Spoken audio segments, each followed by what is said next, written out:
인사하고 시작하시죠. 반갑습니다. 네, 안녕하세요. 지난주에 수업 들어보시니까 좀 어떠셨어요? 이해가 잘 되시던가요? 네, 이제 앞으로 바닷가 가시면 와 바닷가다 하면 안 돼요. 아시죠? 와 빈지구나 라고 얘기하셔야 돼요. 아시겠죠? 네.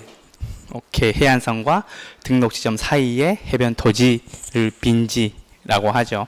포락지는 지적 공부에 등록된 토지가 해수면으로 물에 침수되어 없어진 것을 포락지라고 합니다. 이번 시험에 나왔던 지문이에요. 네.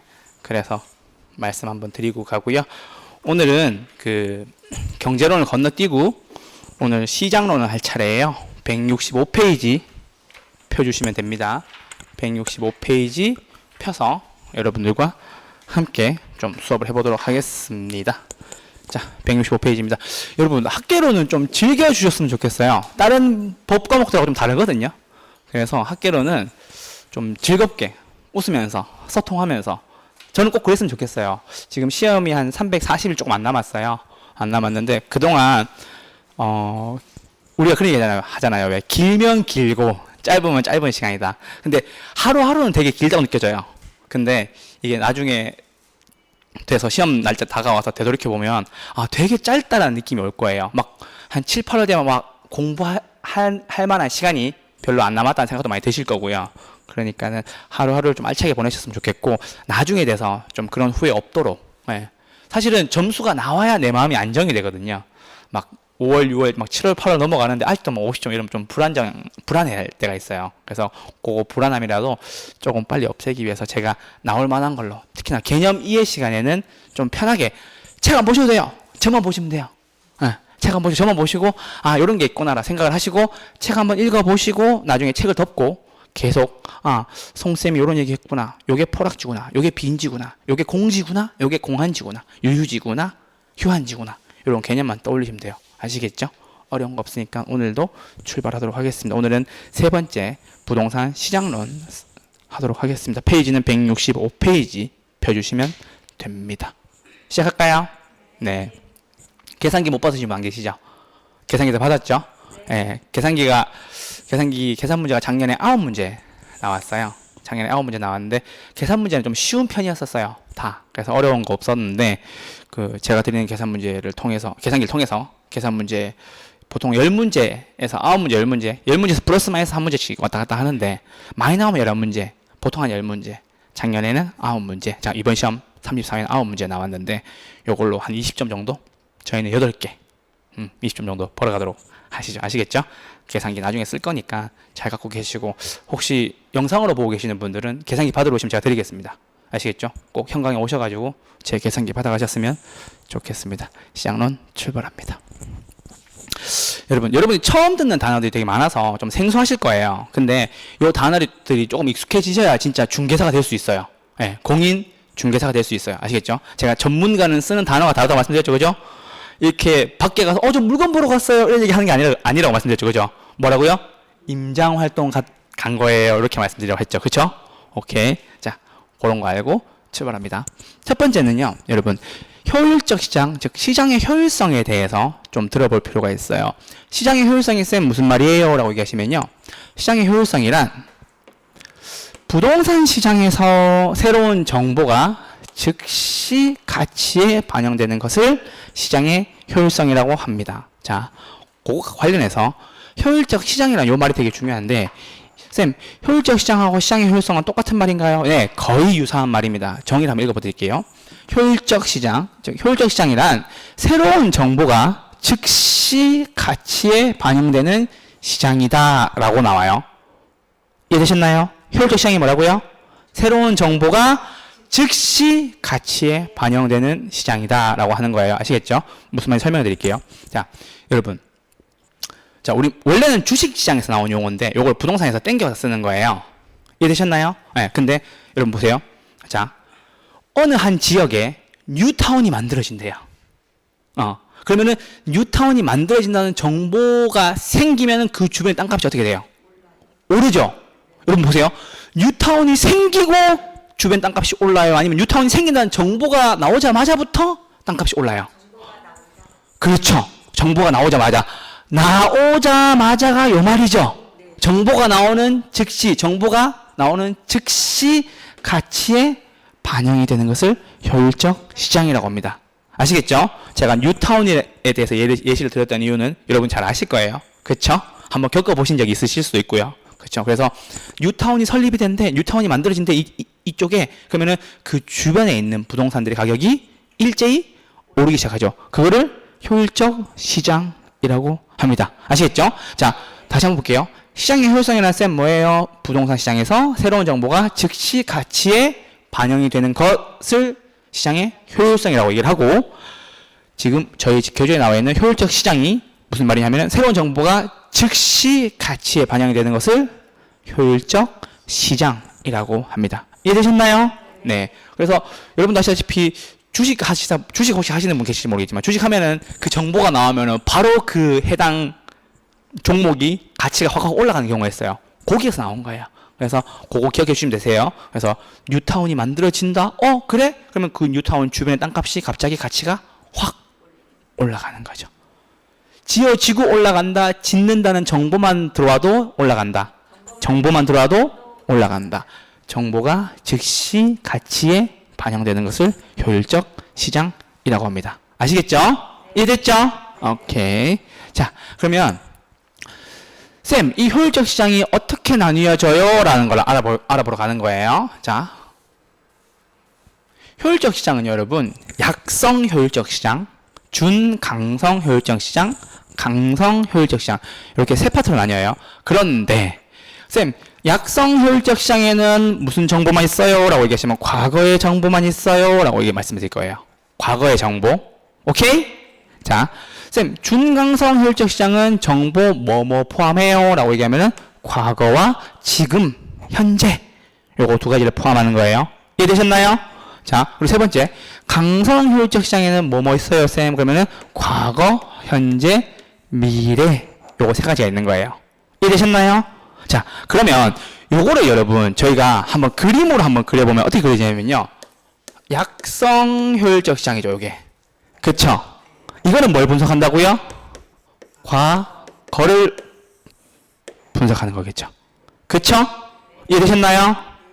그리고 요렇게 해서 준 강성은 뭐를 포함한다고요? 과거 포함하고 현재. 감사합니다. 현재이고요. 마지막으로 강성 효율적 시장은 어떻게 한다고요? 요거 다 포함하고 어떻게 한다고? 미래까지 포함을 한다는 거예요. 이해되셨나요? 이게 포함 관계라는 거 까먹으면 안 돼요. 아시겠죠? 반드시 기억해 주셨으면 좋겠고, 여러분 우리 총론하면서 포함 관계 있는 거 한 번 더 했는데 혹시 기억나시나요? 복합 개념의 부동산에서 법률적 개념이 협의의 부동산은 협의의 부동산 더하기 준 부동산이다. 이거 혹시 기억나시나요?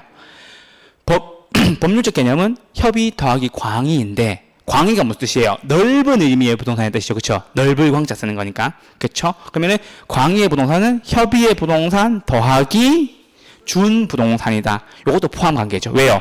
광의의 부동산은 협의의 부동산 더하기 준 부동산이니까. 아시겠죠? 나중에 포함 관계도 다 정리해 드릴 거예요. 걱정하지 마시고 요 그림을 머릿속에 하나 넣어 두시면 굉장히 편하실 거예요. 이해되셨나요? 오케이. 그렇게 하시고 계속 보시죠. 약성 효율적 시장에서는요, 과거의 정보를 분석하는데요, 어떤 분석을 쓰냐면요, 기술적 분석을 쓰는 거예요. 이해되셨나요? 오케이? 기술적 분석을 쓰는 거고, 준강성 효율적 시장, 즉 과거와 현재를 분석할 때는 기본적 분석을 하는 거예요. 이해되셨나요? 오케이. 그리고 강성 효율적 시장에는 분석을 할 필요가 없어요. 왜? 과거, 현재, 미래 다 반영이 되어 있으니까는 내가 더 이상 분석할 게 있다 없다? 없다는 거겠죠. 이해되셨나요? 오케이. 자, 그럼 약성 효율적 시장은요, 과거 정보를 분석하면은 뭘 얻을 수 있다고요? 정상 이윤만 얻을 수 있다고요. 이해되셨나요? 오케이?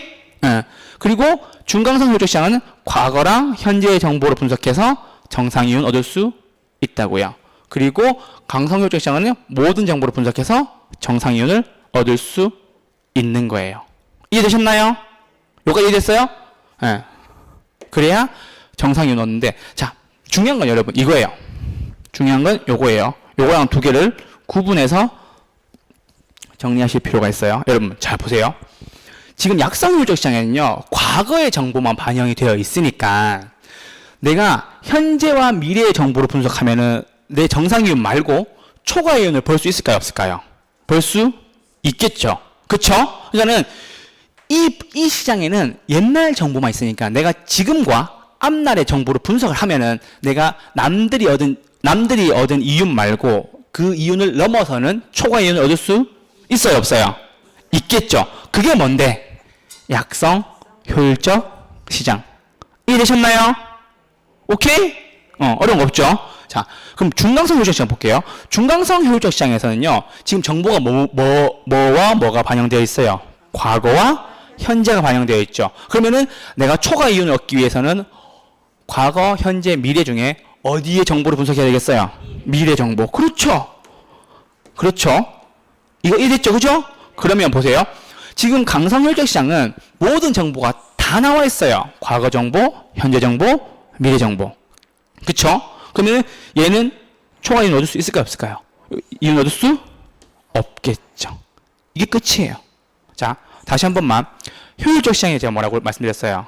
새로운 정보가 즉시 가치에 반영되어 있는 것을 효율적 시장이라고 하고, 효율적 시장은 크게 세 가지로 나뉘는데, 약성, 준, 강성으로 나뉘는데, 여기는 과거 정보만 반영되어 있으니까는 현재, 미래의 정보를 분석해서 초과이윤을 얻을 수 있고, 중강성은 과거와 현재가 반영되어 있으니까 미래 정보를 분석하면은 초과이윤 얻을 수 있고, 강성효율적 시장은 과거, 현재, 미래 정보가 다 반영되어 있으니까 초과이윤 얻을 수 있다, 없다? 없다. 이해되셨나요? 오케이. 그렇게 정리해 주시면 효율적 시장의 구분에 대해서 정의가 깔끔하게 되실 겁니다. 이해되셨나요? 요거 중요합니다. 근데 사실은 시험 문제에 나와도 요게 그렇게 크게 어렵지 않아요. 네. 그래서 보시고 난 뒤에 좀 정리를 잘 해두시면 되는데, 제가 늘 시험 칠 때 말씀드린 게 뭐냐면, 시험을 치실 때 여러분 제발 시험지를 눈으로 보고 시험지 지문을 줄치면서 읽지 마시고요. 본인이 그 포인트에서 암기하거나 외우고 있는 거를 좀 간략하게나마 쓰셨으면 좋겠어요. 시험지에. 아시겠죠? 제가 여러분들과 공부하면서 가장 힘든 게 뭐냐면, 뭐 필기를 하시는 거를 제가 뭐 막는다는 건 아니에요. 막는 건 아닌데, 쌤 저는 필기를 해야 마음이 편해져요, 이런 분이 계시더라고요. 제가 다 정리해서 드릴 거예요. 프린트물이든 요약집이든 다 드릴 거고, 제 수업 시간에 제 수업을 잘 들으시고, 여러분들이 시험을 치러 가셔서 혹은 시험을 치실 때 옆에다가 요거 내가 아는 거지, 이렇게 쓰시는 거예요. 아시겠죠? 그렇게 문제를 푸셔야 내가 나중에 즉 이렇게 문제가 좀 익숙해지고, 전문용어로 저희가 메타인지라 그래요.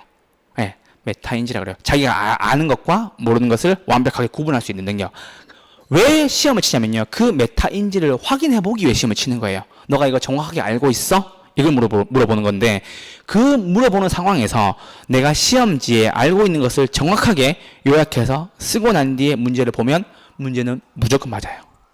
아시겠죠? 꼭 그렇게 푸셔야 돼요. 제가 가장 좀 안 하셨으면 좋겠다라고 하는 게, 시험지 이렇게 왜 지문 긴 시험지 이렇게 줄치면서 읽으신 분 계시거든요. 그러면은 그거 1번, 2번 읽다가 한 3, 4번, 4, 5번 넘어오잖아요. 그러면 내가 1번, 2번에서 무엇을 읽었는지 잘 기억이 안 나세요. 그리고 포인트도 못 잡으실 거고요. 제가 좀 더 지문 하나, 문제 하나, 포인트 잡는 법도 알려드릴 테니까는 그거 잘 보시고 따라오시면 될 것 같아요. 아시겠죠? 자, 다시 한번 할게요.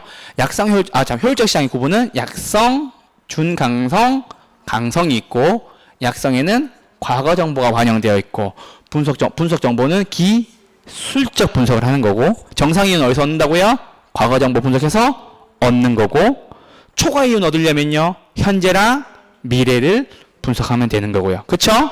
중강성은요, 과거와 현재 정보가 공공에게 나타나 있다는 뜻이에요. 나타나 있으니까는 어떤 분석한다고요? 기본적 분석을 하는 거고, 과거와 현재 정보를 분석하면은 정상이윤을 얻지만, 초과 이윤을 얻으려면 어떻게 해야 돼요? 미래 정보를 분석해야 된다. 이렇게 하시면 되고, 마지막 강성효율적 시장은요, 공표된 정보, 공표되지 않은 정보, 즉 과거와 현재, 미래의 정보가 모두 다 나와 있는 거니까 분석을 할 필요가 있다, 없다? 없다. 그쵸? 그러면 정상 이유는 모든 정보를 분석하고 있다. 과거, 현재, 미래. 그쵸? 근데 초과에 넣어줄 수 있다, 없다? 초과에 넣어줄 수 없다는 거죠. 자, 그럼 보세요, 여러분. 정상 이유는 다 얻을 수 있네요. 그쵸? 정상 이유 모두 얻을 수 있네요. 그쵸? 얘는 과거 정보 분석해서 정상 이유. 얘는 과거, 현재 정보 분석해서 정상 이윤. 얘는 모든 정보. 이게 뭐예요? 과거, 현재, 미래. 감사합니다.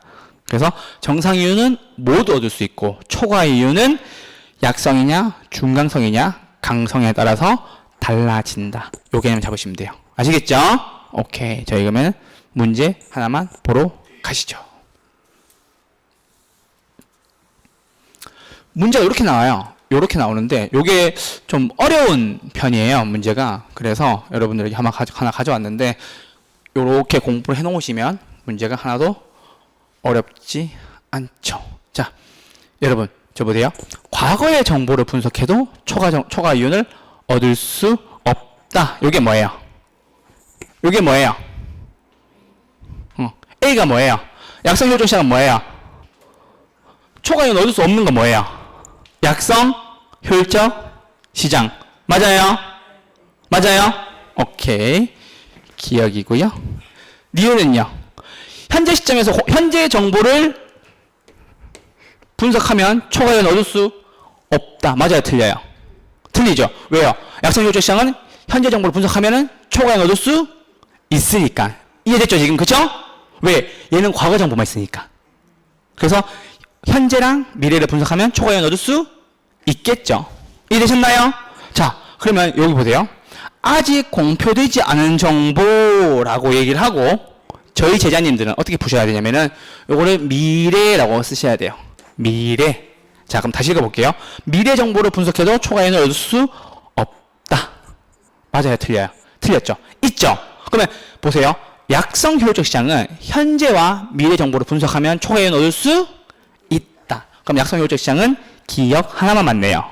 그쵸? 그럼 이제 끝났네요. 자, 중강성은 그럼 뭐겠어요? 기억과 니은. 이해되셨나요? 됐죠? 예. 왜냐하면은 기억과 니은을 통해서 얘는 정상 이윤만 얻을 수 있으니까. 자, 그럼 보세요, 여러분. 초과 이윤을 얻을 수 없다. 초과 이윤을 얻을 수 없다. 초과 이윤을 얻을 수 없다. 이 말이 무슨 말이에요, 여러분? 이 말이 무슨 말이냐면요, 여러분 보세요. 정상 이윤만 있다. 이렇게 해석하셔도 돼요. 자, 보세요, 여러분. 자, 여기 보시면 과거 정보를 분석해서 정상 이윤 얻었죠. 그쵸? 초과 이윤 얻으려면은 뭐 분석해야 돼요? 현재랑 미래를 분석해야 되죠. 맞죠? 그래서 정상 이윤이 있다라는 말은 초과 이윤이 없다라는 말이겠죠. 그럼 보세요. 과거 정보 분석하면 초과 이윤 없잖아. 없잖아. 왜? 초과 이윤은 현재랑 미래에만 발생하니까 하는 거니까. 이해되시나요? 자, 그럼 보세요. 과거랑 현재 정보를 분석해서 초과 이윤을 정상 이윤을 얻었어요. 근데 초과 이윤을 얻으려면 얘는 미래 정보를 분석해야 되는 거잖아요. 그러면 과거랑 현재 정보를 분석해서 정상 이윤을 얻었다는 말은 미래 정보를 분석해야만 초과 이윤을 얻을 수 있다라는 뜻이죠. 이해되셨나요? 무슨 말인지 아시겠죠? 정상 이윤을 얻었다라는 말은 무슨 말이냐면요. 초과 이윤이 없다라는 말이에요. 과거랑 현재 정보 분석해서 초과 이윤 얻을 수 있어요? 없어요? 없죠. 정상 이윤이 있어요? 맞죠? 다시 모든 정보, 과거, 현재, 미래 정보를 분석해서 정상 이윤 있죠? 그럼 초과 이윤은요? 없지. 그렇지. 그렇게 정리하시면 돼요. 이해되셨나요? 네. 정상 이윤이 있다라는 말은 초과 이윤은 없다라고 보셔도 돼요. 이해되셨나요? 오케이. 자, 그럼 보세요. 강성 효율적 시장은요. 모든 정보를 분석해서 초과 이윤 얻을 수 없죠. 왜요? 과거, 현재, 미래 모든 게 다 반영이 되어 있으니까. 내가 옛날 것도 알고 지금도 알고 앞으로도 뭐가 들어올지 다 공표되어 있단 말이에요. 그럼 초과 이윤 얻을 수 있어요? 없어요? 없다. 그러니까는 뉴타운이 들어온다는 거를 너도 알고 나도 알고 다 아는 거야. 그럼 나 초과 이윤 얻을 수 있다? 없다? 없다. 왜? 알아서 이미 가서 다 투자를 했겠지. 그래서 요거는 기억, 니은, 디귿 다 포함이 되는 거예요. 이해되셨나요? 그래서 요 초과이윤 얻을 수 없다, 초과이윤 얻을 수 없다, 초과이윤 얻을 수 없다. 요 말을 다른 말로 하면은 정상이윤은 있다. 이렇게 정리하시면 되세요. 요게 30회 기출 문제였습니다. 그러면은 기역, 기역니은, 기역니은, 디귿. 답은 몇 번이에요? 답은 2번. 이렇게 푸시는 거예요. 이해되셨나요? 네. 요거를 나중에 가셔서 어떻게 정리하시냐면요. 혼자 쭉 써보시면 돼요. 복습하실 때 요 표를 보고 계속 이렇게 표를 보고 외우지 마시고 했잖아요. 본인이 약성, 중강성, 강성 얘기하시면서 약성은 과거 정보, 기술적 과거 정보에만 정상이윤이 있고 현재 미래를 분석해서 초과이윤 얻을 수 있다 하시면 돼요. 중강성도 마찬가지, 강성도 마찬가지. 아시겠죠? 요거는 빈 종이에다가 자기가 쭉 써보시면 복습하시는 거예요. 약성, 중강성, 강성. 아시겠죠? 한번 써보고 틀린 부분 정리하시고 틀린 부분 수정하셔서 복습하시면 이 부분은 절대로 틀릴 수가 없어요. 아시겠죠? 그렇게 복습하는 법까지 말씀드렸습니다. 자, 효율적 시장에 대한 가장 기본적인 개념 이해였습니다. 페이지는 171페이지 펴주시면 되세요. 혹시나 교재를 보실 분들은 171페이지 저와 함께 할게요. 171페이지입니다. 자, 여러분 지금부터 지대와 공간구조론, 입지 및 공간구조론에 대해 설명을 드릴 텐데 늘 저한테 듣는 하소연, 시험 끝나고 난 뒤에 하소연이 쌤 외국인들이 너무 많이 나와요 라고 얘기해요. 그 외국인은 학자들이에요. 학자들. 학자들인데 어떤 학자가 어떤 걸 주장했는지에 대한 설명을 드릴 텐데 요건 여러분 외워주셔야 돼요. 외워주셔야 되고 여러분들이 나중에 시험장 가셔서도 요거 때문에 흔들릴 일이 없었으면 좋겠어요. 참고로 33회에서는 5문제가 나왔어요. 네, 5문제가 나왔고 요거에 대한 개념 이해를 정확하게 하시면 아마 여러분들이 최소한 3문제, 많으면 5문제 정도까지 건지실 수 있을 거예요. 요번에 같은 경우에 또 문제가 좀 더 많이 나와서 제가 좀 더 강조해서 설명을 드리고 싶은 부분입니다. 자, 출발하겠습니다. 두 번째, 입지 및 공간 구조론입니다. 자, 여러분 지대라는 말을 들어봤어요 혹시? 지대 들어는 보셨을 거예요. 근데 익숙하진 않죠. 우리는 무슨 말을 더 많이 들어봤을까요? 임대료. 맞죠? 임대료라는 말을 많이 들어봤죠. 그렇죠? 자, 그럼 요게 굉장히 쉽게 설명을 드려볼게요. 여러분 지대가 뭐의 줄임말이냐면요, 토지 임대료의 줄임말이에요. 아시겠죠? 이제 안 어렵죠? 지대는 뭐라고요? 토지 임대료. 맞죠? 정의, 지대는 토지 임대료의 개념으로 토지 사용에 대한 대가를 이야기한다. 토지 사용에 대한 대가가 뭔데요? 토지 임대료겠지. 그쵸? 그걸 지대라고 얘기해요. 그쵸? 네. 그래서 지대의 정의는 토지 임대료의 개념이다 라고 얘기를 하는데, 여러분 처음에 지대가 나왔을 때 죄송해요. 파레토예요. 죄송합니다. 파레토라는 분의 경제지대와 마샬이라는 분의 준지대가 나오는 거예요. 되셨나요? 이 두 분이 경제지대와 준지대라는 말을 만들어서 쓰기 시작했어요. 근데 자, 여러분 요 경제지대는요 어떤 개념이냐면요, 파레토라는 분이 주장하셨고 어디에 적용시키냐면요, 어디에 적용시킨다고요? 토지.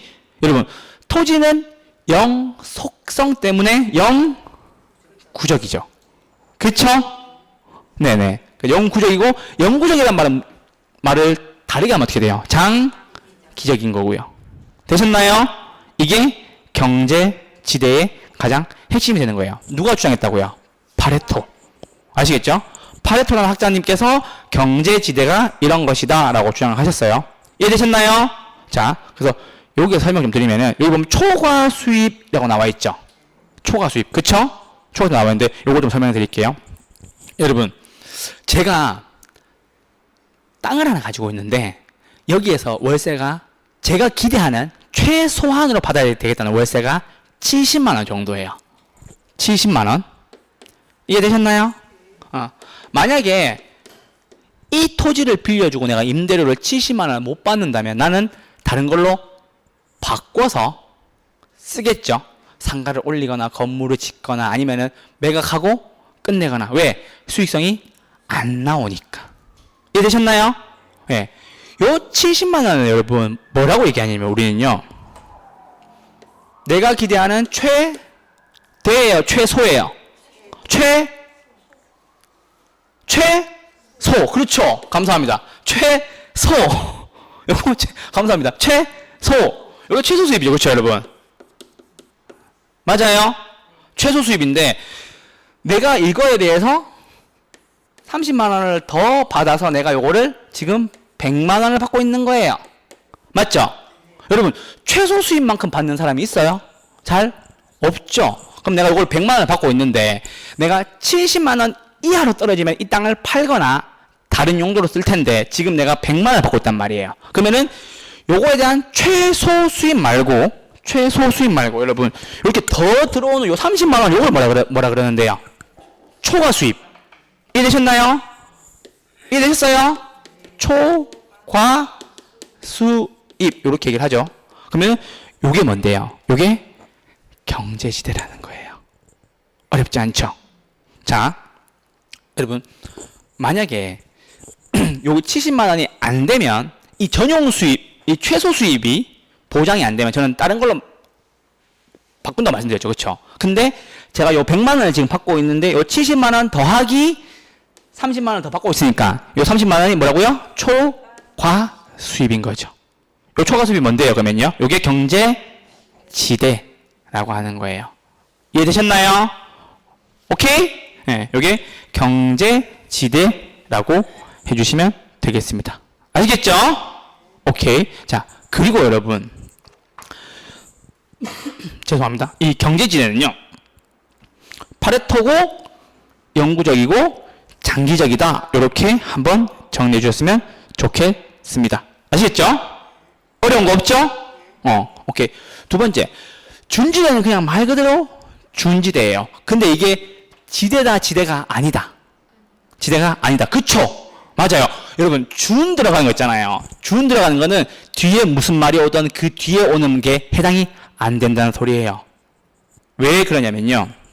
여러분, 준용한다라는 말 혹시 들어봤어요?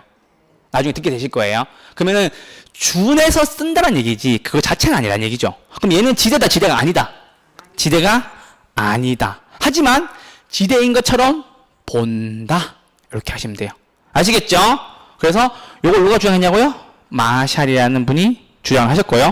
토지예요, 토지 이외예요? 토지 이외인 거고요. 자, 토지 이외니까 얘는 영구적이에요, 일시적이에요? 일시적이고, 그리고 장기, 단기적 이렇게 하시면 돼요. 아시겠죠? 자, 잠깐만. 지대를 주장한 크게 두 분. 경제지대 누구? 파레토. 그쵸? 토지에 적용을 하고 토지는 영구적이고 장기적인 거예요. 그쵸? 경제지대는 최소 수입이에요? 초과 수입이에요? 초과 수입이고 됐고. 자, 준지대는 누가 주장했다고요? 마샬이라는 분이 주장을 했고, 토지예요, 토지 이외예요? 토지 이외이고 일시적이고 장기예요, 단기예요? 단기적이다 라고 하시면 돼요. 이해되셨나요? 오케이? 이렇게 하시고. 자, 여러분 우리 준이란 말을 하나 더 했는데 앞 시간에 혹시 기억나세요? 준 부동산. 그쵸? 두 개만 정리하고 넘어갈게요. 준이란 말이 붙어요. 준 뭐 했어요? 부동산이 있고 준 지대가 있고 또 하나 더 있어요. 기억 안 나세요? 준 내가 이거 해드렸는데 준주택이 있어요. 자, 가볍게 말씀드릴게요. 여러분, 준부동산이 뭐예요? 광의의 부동산에 속하고 협의의 부동산 더하기 준부동산 할 때 그 부동산이고요. 등록의 공시 방법을 통해서 부동산과 준한다. 요거고 뭐가 있어요? 자동차, 건설기계, 공장재단, 광업재단, 어업권, 임목. 제가 왜 자동차 등록증 얘기하면서 이게 대표적인 준부동산이다 했잖아요. 그죠? 자동차 가면 자동차 등록증이 있어요. 그게 공시 방법이에요. 자동차에. 그래서 제가 대표적인 준부동산 말씀드렸고, 준지대는 뭐라고요? 누가 주장하셨죠? 마샬이 주장하셨고, 토지 이외의 것이고요. 일시적이고 단기적이다. 이렇게 정리하시면 돼요. 이해되셨나요? 그리고 주택은 뭐가 있냐면 여러분, 기호단호 혹시 기억나시나요? 기호단호 들어는 본 것 같죠? 기호단호, 지호단호 아니죠? 기호단호, 기숙사, 오피스텔, 다중생활시설, 노인, 복지주택, 기호단호. 이렇게 해서 준주택이에요. 여러분, 이렇게 네 가지 나오는 것들, 이런 것들은 여러분 객관식 문제에서 다음 중 준주택이 아닌 것은 이라고 나올 수가 있단 말이에요. 그러면은 기숙사, 오피스텔, 다중생활시설, 노인, 복지주택을 제외하고 하나를 고르면 답이 되겠죠. 여러분, 어려운 계산 문제도 2.5점, 쉬운 객관식 문제도 2.5점이에요. 아시겠죠? 여러분, 문제를 푸시다가요, 혹시나 어려운 문제를 만나면 빨리 넘어가셔야 돼요. 그걸 붙잡고 있으면 큰일 나요. 네. 나중에 시험장에 가시면은 80문제 100분을 주거든요. 100분을 주는데, 적어도 개론을 좀 빨리 풀고 넘어가서 민법의 시간을 좀 많이 주면요, 그 해의 시험에 1차는 무조건 통과해요. 네. 왜냐하면은 민법이 요즘에 자꾸 지문이 길어지기 시작해요. 그게 되게 여러분들한테 혼선을 빚게 할 거거든요. 그러니까는 지문 지옥에 빠진다고. 아시겠죠? 그러면은 읽다가 지쳐서 막 잠이 들고 막 그래요. 막 내가 뭘 읽고 있는지 모르고 막 계속 막 이렇게 읽고 있어요. 눈은 따라가는데 막 뇌는 스톱되어 있는 거지. 뇌는 안 움직이는 거지. 그럼 어떻게 돼요? 큰일 나는 거예요. 그래서 사실 개론 같은 경우에는요, 지문이 그렇게 많이 길게 나오는 건 없어요. 그러다 보니까는 개론을 빨리 풀고 민법의 시간을 많이 줘야 되거든요. 그래서 저는 개인적으로 개론을 좀 빨리 분석을 해서 풀었으면 좋겠고, 이렇게 자꾸 저는 설명될 때 이렇게 하지만은 문제 풀 때는 되게 깔끔하게 풀어드릴 거예요. 막 지문을 막 질질질질 이렇게 막 늘어지듯이 읽는 일은 없을 거예요. 여러분 아마 나중에 시험을 쳐보시면, 그리고 쳐보신 분도 계시겠지만, 시험을 쳐보시면은 와 정말 시간이 부족하구나 라는 걸 느끼실 거예요. 나중에 2차 과목 같은 경우에는 이렇게 중개사법 빨리 치고 공법 시간을 많이 준다, 이게 되거든요 사실은. 근데 1차는요 둘 다 빡빡해요. 왜냐하면 계산 문제가 9문제 10문제 나오는데, 계산 문제를 안 풀고 넘어가기에는 굉장히 찝찝하고, 나중에 돌아왔을 때 풀 수 있을 만한 시간이 있을 거라는 보장도 없어요. 이해되셨죠? 그러다 보면 어떤 현상이 생기냐면요, 내가 문제를 붙잡고 있는다니까. 왜냐하면 풀 수 있을 것 같거든.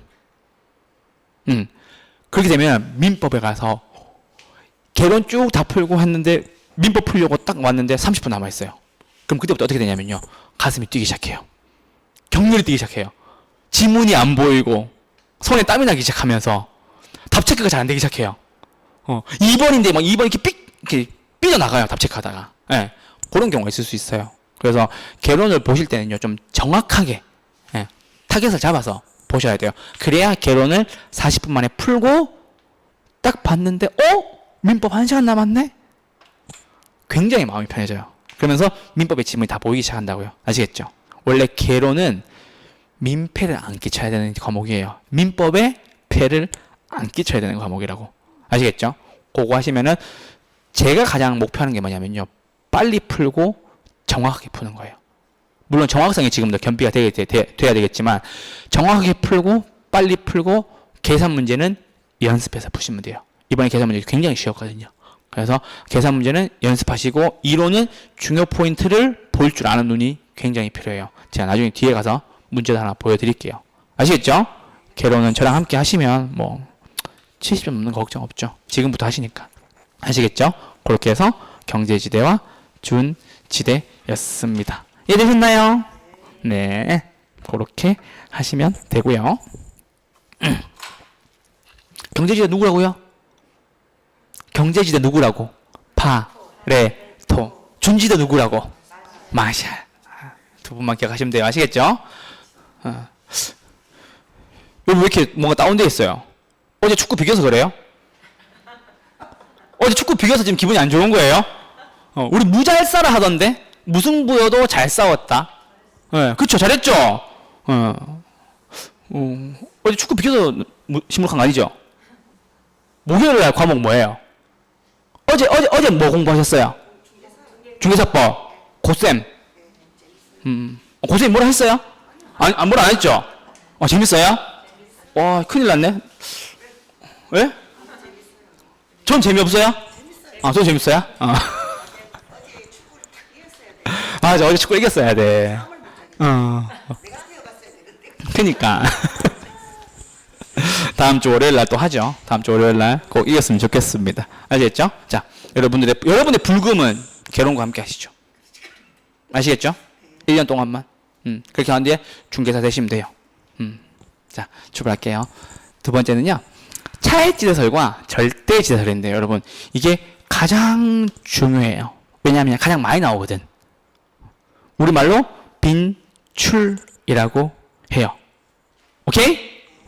자, 리카도 차액지대설 설명드릴게요. 리카도의 차액지대설은요. 어떤 거냐면 여러분, 비옥도가 가장 포인트예요. 여러분, 비옥도가 뭐예요? 섬이에요? 막 안면도 이렇게 이런 느낌이에요? 비옥도 섬 아니고요. 땅이 얼마나 좋은지 안 좋은지 이게 땅의 비옥도라고 얘기해요. 아시겠죠? 다른 비옥도는 섬이에요. 막 이렇게 물어보더라고. 섬 같아 보이지 않아요? 그렇죠? 예. 뭐 독도 이런 울릉도 이런 느낌. 비옥도 막 섬인가요? 막 이렇게 얘기하더라고요. 그래서 비옥도 섬 아니고요. 땅의 질적 좋고 나쁨을 따지는 게 비옥도라고 얘기해요. 그럼 비옥도는요. 어떤 문제가 생기냐면요. 여러분, 질적 차이의 문제가 생기겠죠, 여러분. 맞죠? 이해되셨나요? 오케이? 그러면 그게 생산과 관련되겠어요, 안 되겠어요? 관련되겠죠. 그쵸? 되셨나요? 오케이. 그러면 그 생산이 많이 되면요. 이게 뭐에 영향을 미치겠어요? 곡물 가격과 관련이 있겠네요. 되셨나요? 여러분, 곡물 가격을 다른 말로 하면 이거를 팔면 뭐가 되겠어요? 매상고가 되겠죠. 여러분, 혹시 자영업 하시는 분들 계세요? 계시면은 오늘 매상 얼마 올렸어? 이렇게 보통 표현해요. 그 말이 무슨 말이냐면 얼마 팔았냐 이 뜻이에요. 얼마 팔았냐. 보통 이렇게 이렇게 치킨집이나 아니면 이렇게 자영업 하시는 분들 오늘 하루 매상 얼마야? 하루 매출 얼마야? 이렇게 쓰실 때 쓰는 거예요. 이해되셨죠? 요거는? 네. 이렇게 하시면요. 자, 보세요. 그럼 보세요. 비옥도가 여러분 굉장히 좋은 오등지가 있을 거고요. 맞죠? 네. 그리고 두 번째, 그냥 그저 그런 열등지가 있을 거고요. 그리고 최열등지가 있겠네요. 이해되셨나요? 오케이? 예. 네. 그렇게 보시면 되는데, 잠시만요. 있는데, 여러분, 그러면 오등지에서 곡물을 팔아서 매상을 올려봤다니만 얼마를 벌었냐? 500원을 벌었어요. 오케이? 그리고 열등지에서 얼마를 벌었냐? 400원을 벌었네요. 이해되셨나요? 오케이. 그리고 최열등지에서는 얼마를 벌었냐? 300원을 벌었어요. 오케이? 이렇게 벌었는데, 여러분, 여기서 뭐가 들어와야냐면요. 비용이 얼마 들었을까라는 얘기가 나와요. 자, 여러분, 매출 올렸죠? 우등지에서 얼마? 500원. 열등지에서 얼마? 400원. 최열등지에서 얼마? 300원을 올렸는데, 여러분, 비용이 들어요, 안 들어요? 들겠죠? 인건비도 들어갔고, 곡물 씨앗 가격도 들어갈 테고, 농약 주고, 농기계 쓰고, 맞죠? 비용이 들어갔겠죠? 그러면 그 비용이 얼마씩 들어갔냐? 비용이 다 300원씩 들어갔어요. 300원, 300원, 300원. 오케이? 요렇게 해서 곡물 가격, 즉 매상고에서 비용을 뺀 게 뭐냐? 요게 지대다라고 얘기하시는 거예요. 앞쪽에 좀 써드릴게요. 요게 뭐다? 지대다. 오케이? 그러면은 우등지는 지대가 얼마예요? 200원이죠? 그쵸? 열등지는 얼마? 100원. 최열등지 남는다, 안 남는다? 안 남는다는 거예요. 되셨나요? 그럼 여러분, 차액지대설에서 지대를 제가 다른 말로 바꿔볼게요. 이게 뭐라고요? 잉여라고 얘기하는 거예요. 이해되셨나요? 잉여가 뭔데요?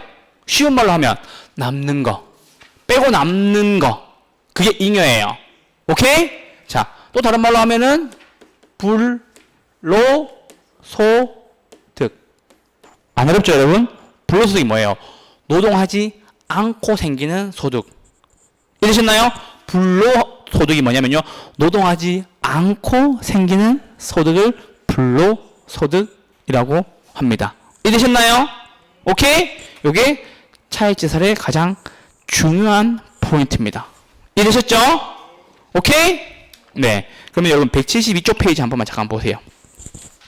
172쪽 한 번만 보세요. 보셨나요? 네. 가운데 보면 고전적 지대로 나와 있죠? 네. 여기 보시면 리카도의 차익지설 나와 있고, 맞죠, 여러분? 첫 번째 동그라미에서 지대의 발생 원인 줄 쳐주시고요.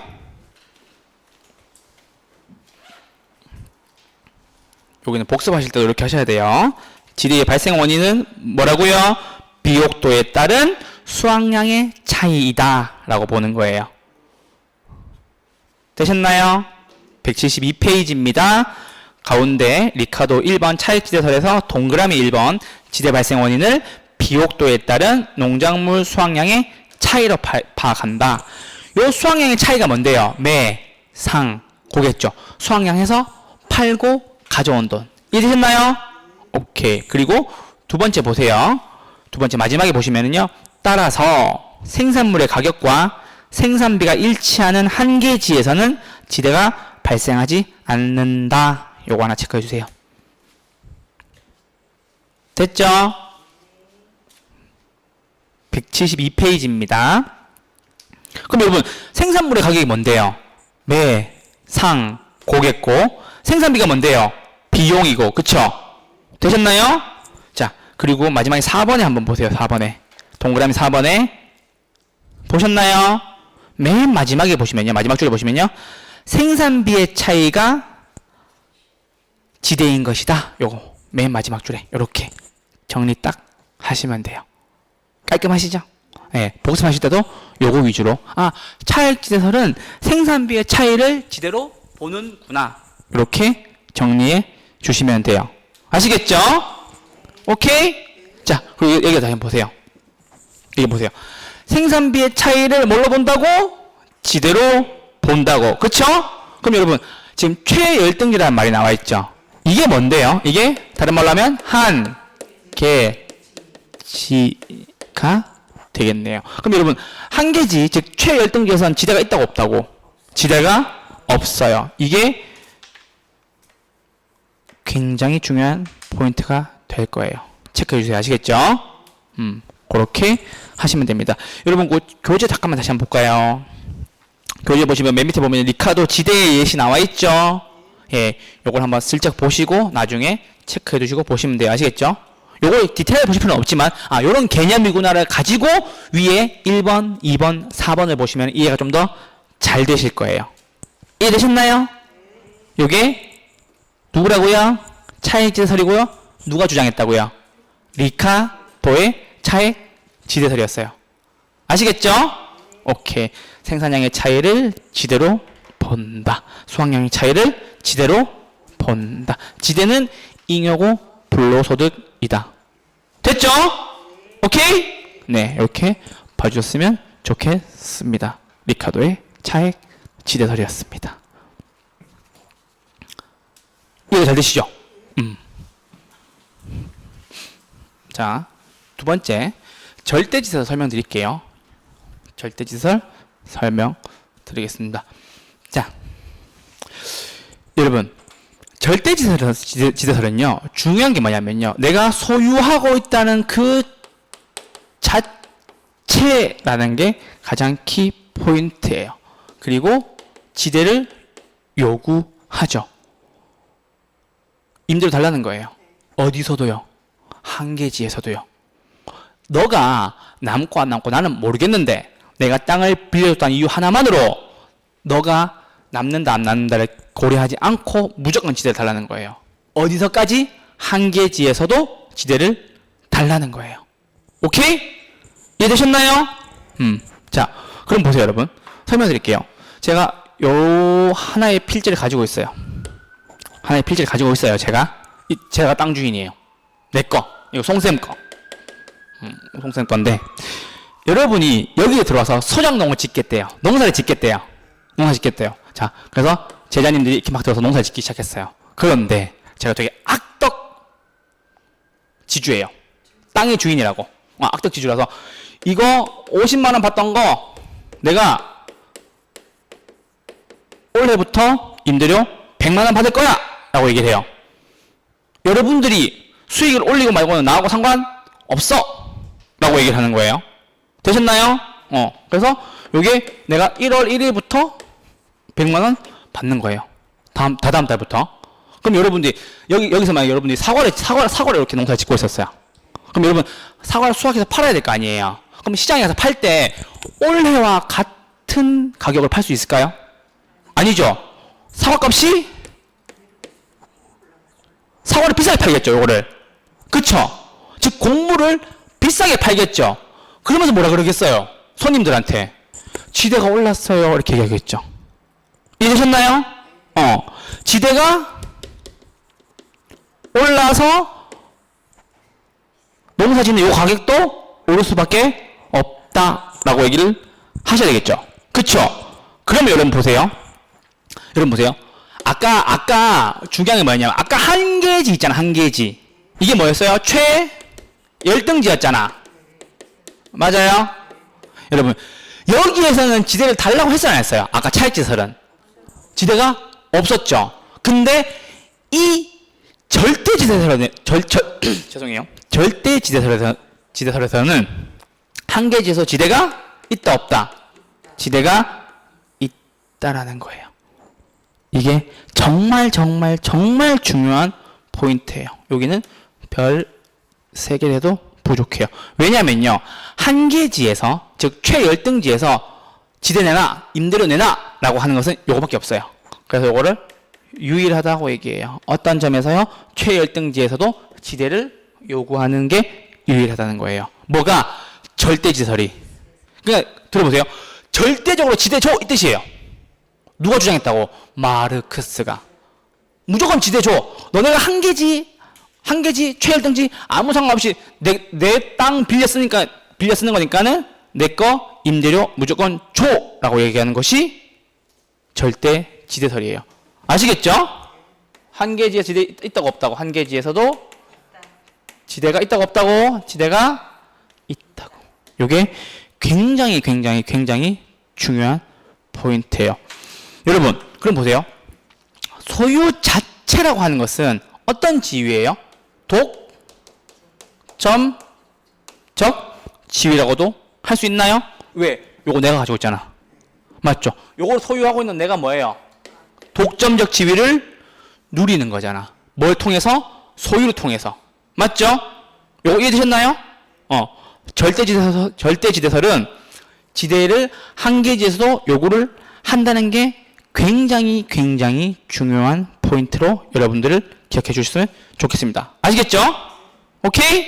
네. 그렇게 하시면 됩니다. 자, 그리고 여러분 173페이지 잠깐만 보시죠. 교재. 마르크스 절대지대설 체크하시고요.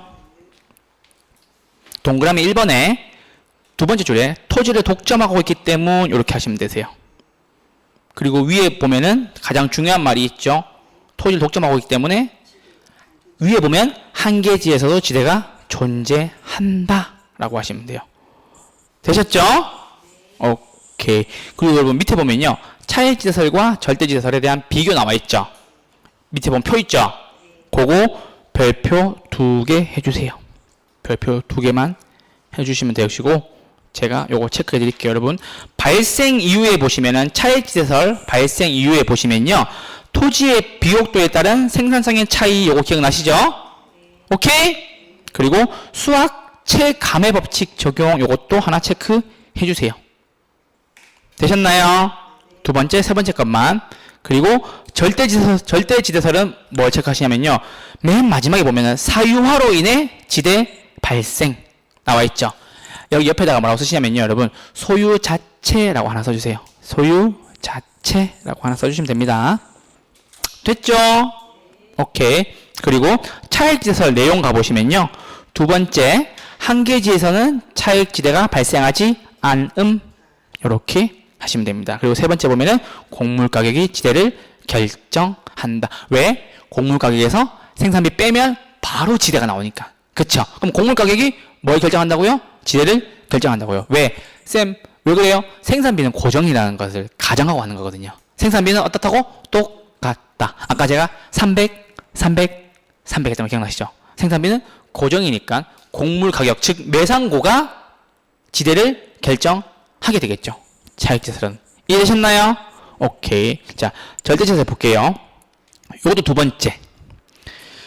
자, 첫 번째. 토지의 비용도나 생산에 관계없이 지대가 발생하고요. 맞죠? 그럼 요 말이 뭔데요? 한계지에서도 지대가 발생한다는 말이겠죠. 그쵸? 그리고 여러분, 한계지에서도 토지 소유자의 요구로 지대가 발생한다는 말을 여러분, 유일하다 이렇게 하나만 써주세요. 요거밖에 없어요. 한계지에서도 지대가 발생하는 것은 마르크스의 절대 지대설 밖에 없어요. 이해되셨나요? 오케이. 자, 그렇게 되면 여러분 어떻게 되겠어요? 제가 아까 말씀드렸죠. 여러분, 제가 지대를 올리니까 여러분들이 이 과일을 어떻게 팔았어요? 더 비싸게 팔았죠. 그러면 뭐가 뭘 결정한 거예요? 지대가 이 곡물 가격을 결정했어요, 안 했어요? 결정했죠. 이해되셨나요? 오케이. 자, 그럼 여러분 보세요. 아까 제가 말씀드렸던 차액지대는요, 곡물 가격이 지대를 결정했죠. 이해됐죠? 왜냐하면 곡물 가격, 즉 매상고에서 생산비를 빼고 나니까 지대가 나왔으니까. 그런데 마르크스의 절대지대설은 이것과 반대죠. 뭐가 뭘 결정했어요? 지대가 곡물 가격을 결정한 거예요. 이해되시죠? 한계지에서도 지대가 발생한다, 안 한다? 한다. 이렇게 정리하시면 되세요. 이해되셨나요? 그래서 아까 앞에 했던 파레토의 경제지대, 마샬의 준지대, 리카도의 차액지대, 마르크스의 절대지대설, 여기까지 했어요. 이해되셨나요? 네, 여기까지 하고 10분 쉬겠습니다. 10분 후에 뵙겠습니다.